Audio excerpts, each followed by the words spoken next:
हिंदू राष्ट्र नेपाल के प्रधानमंत्री के.पी. शर्मा ओली अपनी सत्ता हाथ से निकलते देख लगातार भारत पर निशाना साध रहे हैं। ओली ने श्री राम को लेकर बेहद विवादित बयान दिया, जिसको लेकर पूरे देश में गुस्सा है।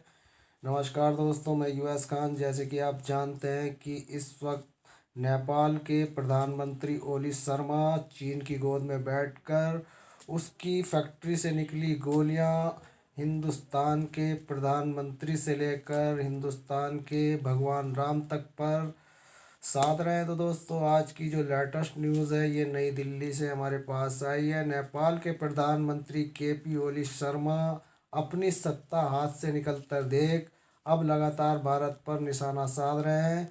ओली ने भगवान राम को लेकर बेहद विवादित बयान दिया है, जिसको लेकर पूरे देश में गुस्सा है। नेपाल के प्रधानमंत्री ने दावा किया कि भारत की संस्कृति अतिक्रमण के लिए नकली अयोध्या का निर्माण किया है और असली अयोध्या नेपाल में है। ओली ने कहा कि भगवान राम भारतीय नहीं है।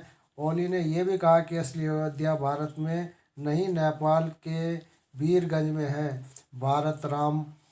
भगवान राम पर विवादित बयान देकर ओली ने अपने ही घर में घेर लिया। यानी कि भगवान राम पर जो विवादित बयान दिया गया वो उनके अपने ही देश के जितने भी बाशिंदे हैं उनके सामने उनका इस वक्त बहुत ही अजीबोगरीब ये बयान आया, तो वहाँ की आवाम उन पर भड़क पड़ी। आगे न्यूज़ ये है कि ओली ने ओछी दावे पर दी अजीबोगरीब दलील। चीन के इशारे पर भारत से रिश्ते बिगाड़ रहे हैं ओली।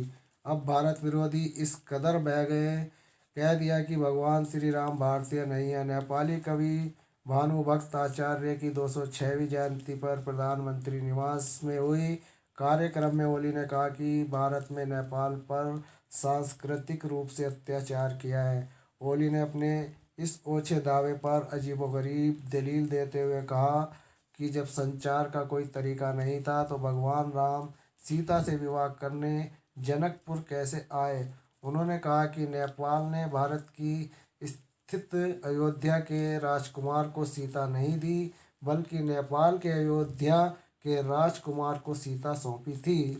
ओली ने दावा किया कि अयोध्या एक गांव है जो वीरगंज के पश्चिम स्थित है। भारत में बसी अयोध्या असली अयोध्या नहीं है। ये बड़ा विवादित बयान जो इस वक्त नेपाल के प्रधानमंत्री के द्वारा दिया जा रहा है। तो दोस्तों, ये उनकी इस तरीके से सत्ता को बचाने वाली बयानबाजी काबिले बर्दाश्त नहीं की जा सकती, क्योंकि यहाँ पर सत्ता को बचाने के लिए पुरुषोत्तम राम पर जो इनकी चीन की बनाई हुई जो बोलियाँ चल रही हैं वो और ज़्यादा दिन तक बर्दाश्त नहीं की जाएगी। ये बड़ी खबर आपको ST न्यूज़ चैनल से दी जा रही है। खबर पसंद आए तो चैनल को सब्सक्राइब